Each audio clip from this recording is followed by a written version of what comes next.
In this video, we're going to look at diffusion. This is Mr. Philip Kauma, the excellent tutor. Let us begin.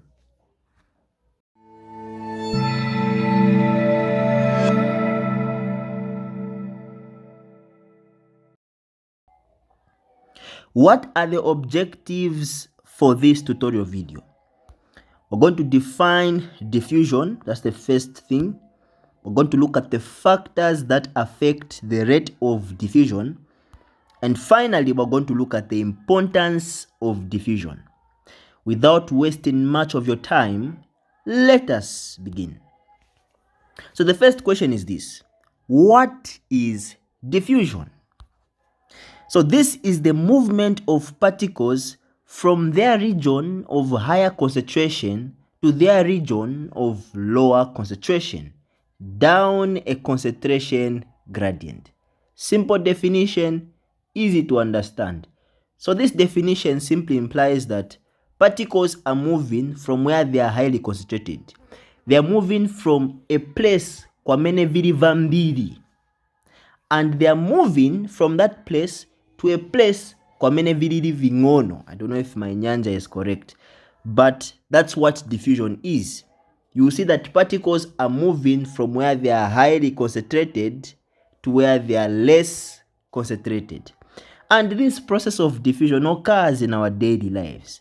When you put on that car spray, when you spray, when you go out there, people will be able to get that scent, isn't it? Why? Because particles are diffusing from your body, because they are coming from your body where they are highly concentrated, and then they are going to the rest of the environment where they are less concentrated. So what is happening there is diffusion. Particles are moving from your cloth going to the rest of the environment where they are not highly concentrated. So that's what diffusion is. It is simply a process where particles will move from where they are highly concentrated to where they are less concentrated. And there are a number of examples I can give you for diffusion. For example, the one I'm from giving you, ngatwa spray ka perfume paja papa. Particles will be diffusing from your body going to the rest of the environment. So if you put on that deodorant, it will start diffusing. People will be able to get the scent.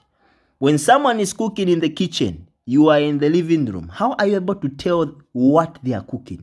Because particles are diffusing. They are moving from that kitchen, coming to where you are.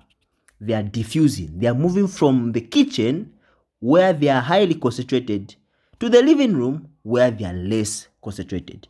So that's what diffusion is. It is simply the movement of particles from their region of higher concentration to their region of lower concentration. And we need to understand this definition, because this will help us in later topics that we're going to learn. Otherwise, that is diffusion. Now, factors that affect the rate of diffusion. We have learned that particles are moving from where they are highly concentrated going to where they are less concentrated. Now, as they are moving at a certain speed or rate. So speed, rate means the same thing. Those particles which are diffusing, they are diffusing at a certain speed or rate. Now, what we're trying to find out are the factors that are going to affect that speed. Understand? So that's where this subtopic comes in. Factors that affect the rate of diffusion. In other words, we're looking at factors that are going to affect the speed at which those particles will be moving from where they are highly concentrated to where they are less concentrated. So if someone is cooking in the kitchen, what factors are going to affect the speed of particles diffusing from that kitchen to where you are? That's the question we're trying to answer in this slide. So let's look at our first factor.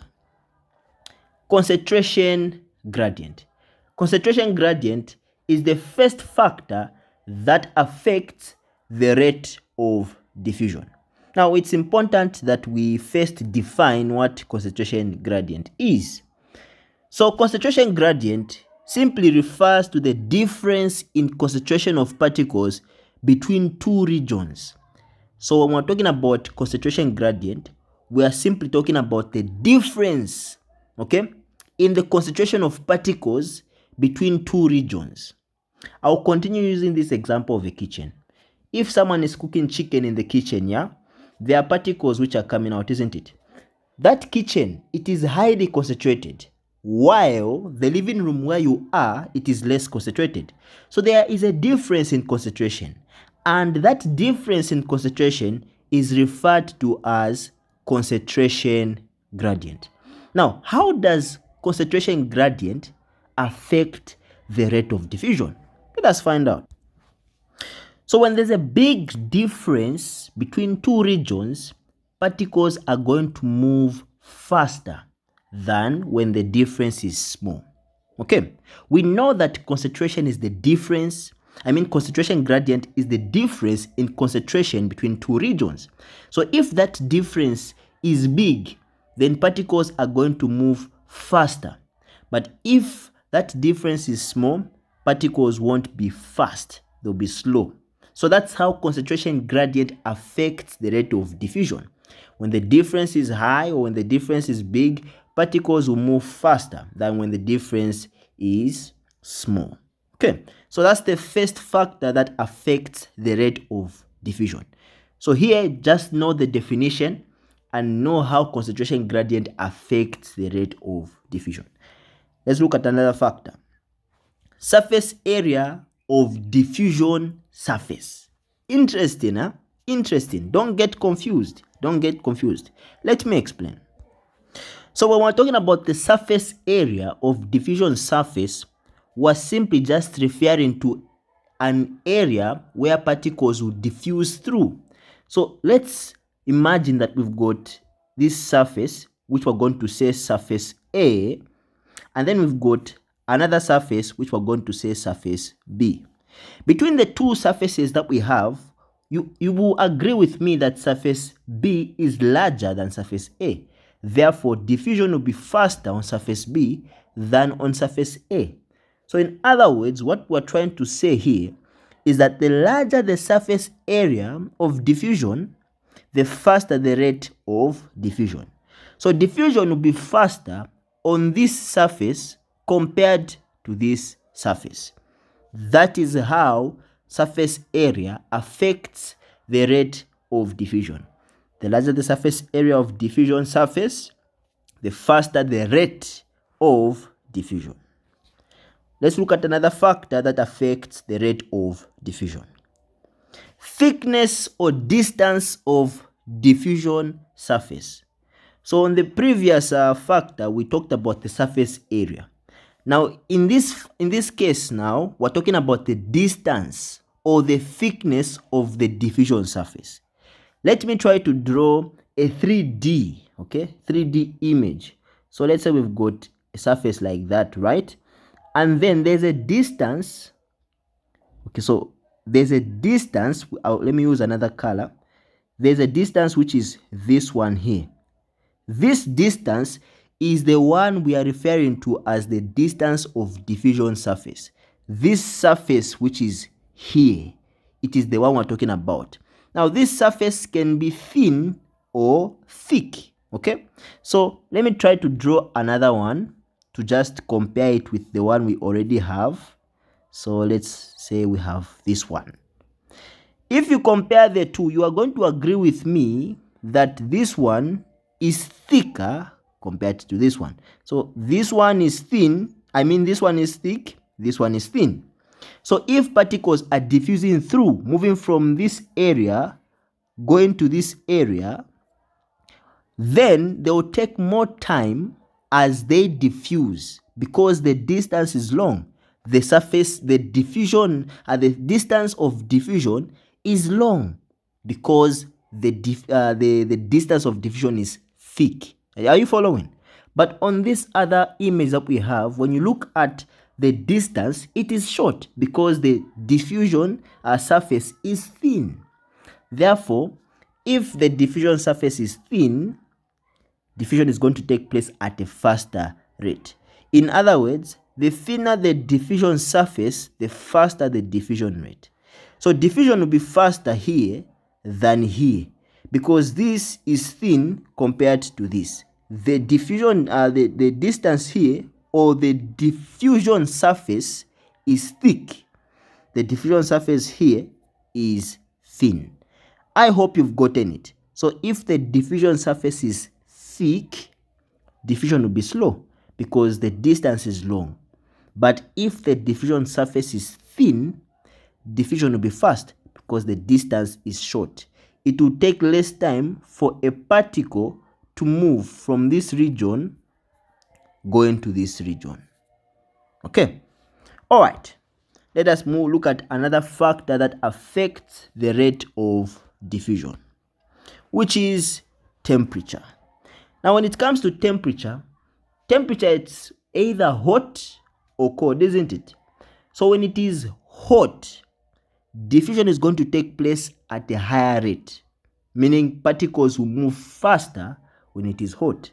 But when it is cold, diffusion will be slow. Particles will move at a slow rate. So the higher the temperature, the faster the rate of diffusion. Now, why is that the case? When it is hot, particles are going to gain kinetic energy.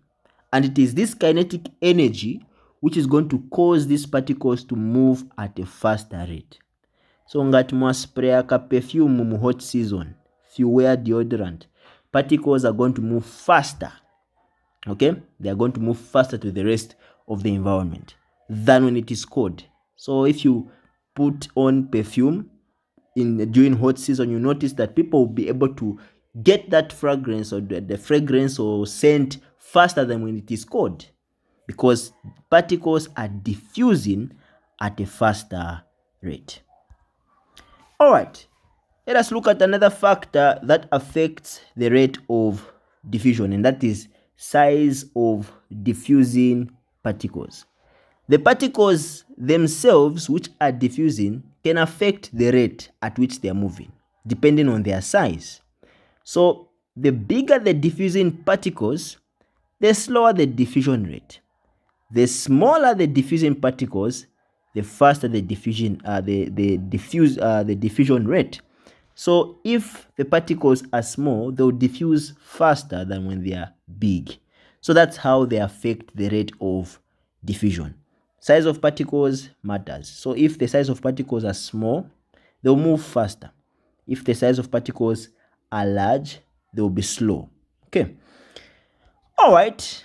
Let us now look at the importance of diffusion. Why is diffusion important? So oxygen moves from the lungs to the blood and from the blood to the tissue cells by diffusion. So when you breathe in oxygen, right, it will go into the lungs. The lungs, to be specific, into the alveoli, which is the air sac. Now that air sac is connected to a transport system where blood flows. Let me try to draw. So this is an image of an air sac, okay? And oxygen is coming in, the one which you are breathing in. It is going in. Now this oxygen, it is going to diffuse from this air sac going into the blood. How is that possible? This air sac, also known as the alveoli, it is connected to a transport system where blood flows. So in here, blood is flowing. These are red blood cells. So the oxygen, it is going to diffuse from the air sac going into the blood. So diffusion is important for this to happen, for oxygen to diffuse or for oxygen to move from the air sac going into the blood. So that's the first importance of diffusion. Oxygen moves from the lungs, okay, to the blood and from the blood to the tissue cells. Now, in this case where we're talking about oxygen moving from the blood to the tissue cells, we are now talking about, let me try to draw again. We're now talking about the capillary. So the capillary looks like this, yeah? You're going to look at these diagrams later on in other topics, but I'm just mentioning this to explain the importance of diffusion. So this is how a capillary looks like, and blood is flowing, going in this direction. Blood is flowing. What we have in the middle here, let me just use another color. What we have in the middle are tissue cells. These are tissue cells. And these tissue cells are receiving oxygen. Now this oxygen, it is coming from the blood which is flowing in the capillaries going into the tissue cells. How is the oxygen moving from the blood going into the tissue cells? By the process of diffusion. So oxygen moves from the lungs to the blood and from the blood to the tissue cells by diffusion.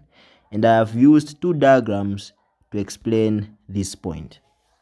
Another importance is carbon dioxide moves from the tissue cells to the blood and from the blood to the lungs by diffusion. Again, let me use diagrams. So I'll draw the same diagram for the capillary. So E ndiye capillary. What did we have on the middle? We had tissue cells, right? So our tissue cells are here. They are receiving oxygen from the blood, isn't it? Because on the previous drawing that I drew, I was talking about blood moving from the blood going into the tissue cells. But in this case, we're now focusing on carbon dioxide, which is coming out of the tissue cells. So as the tissue cells are receiving oxygen from the blood, they are giving out carbon dioxide, which is going into the blood. So oxygen is moving into the tissue cells by the process of diffusion, and carbon dioxide is coming out of the tissue cells going into the blood by the process of diffusion. That is what the second point is saying. Carbon dioxide moves from the tissue cells to the blood by the process of diffusion. Okay.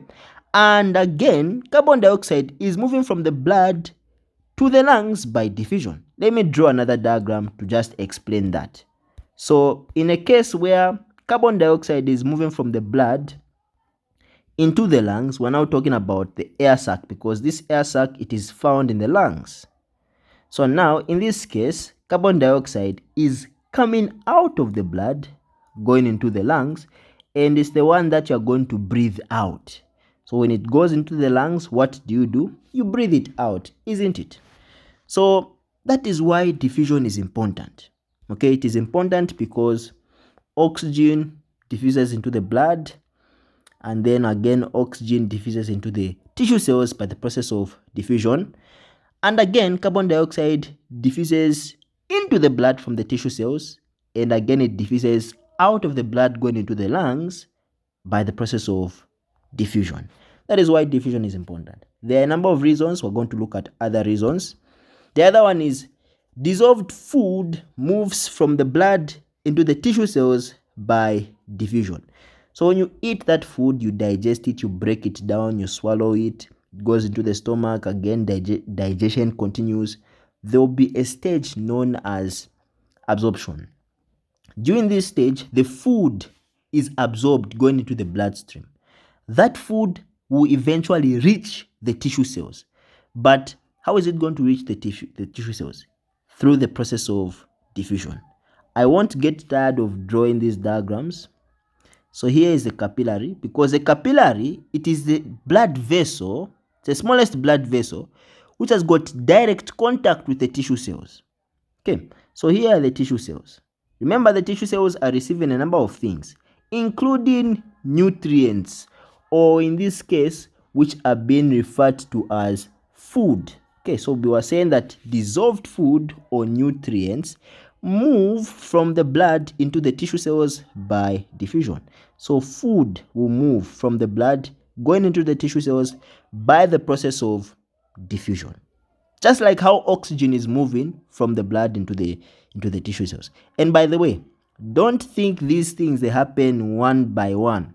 As nutrients are moving going into the tissue cells, even oxygen is also doing what? It is also diffusing.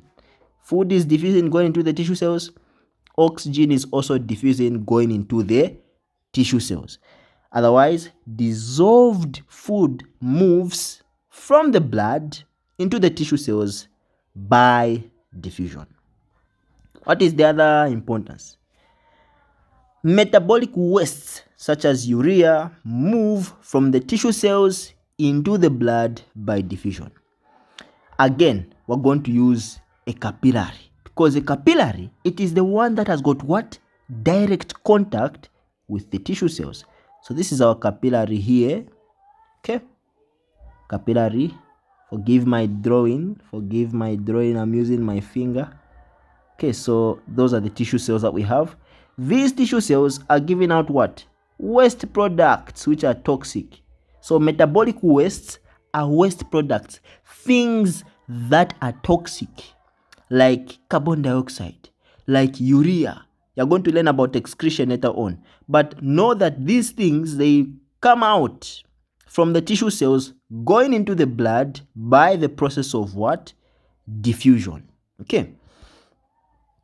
So another one is carbon dioxide needed for photosynthesis by plants moves from the atmosphere into the leaves by diffusion. So when you look at plants make their own food. But for them to do that, they need some requirements, of which carbon dioxide is one of them. Now, how do they get that carbon dioxide? And what is the source of that carbon dioxide? The source of that carbon dioxide is us, animals. When we breathe out carbon dioxide, which goes into the environment. So when carbon dioxide is in the environment, it will diffuse into the plants, and the plants are going to use it in the process of photosynthesis to make their own food. So plants will get carbon dioxide from the environment through the process of what? Diffusion. That is why diffusion is important.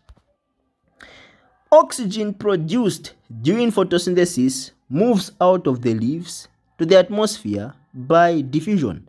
So after the plants are done making their own food, oxygen will be one of the products through that reaction of photosynthesis. Well, but plants don't need oxygen during the day. So what are they going to do? They'll give it out going into the environment. And how does that happen? By the process of diffusion.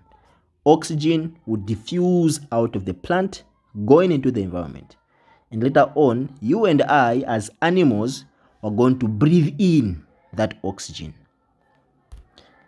The final one is water vapor moves out of the air spaces of leaves to the atmosphere during transpiration by diffusion.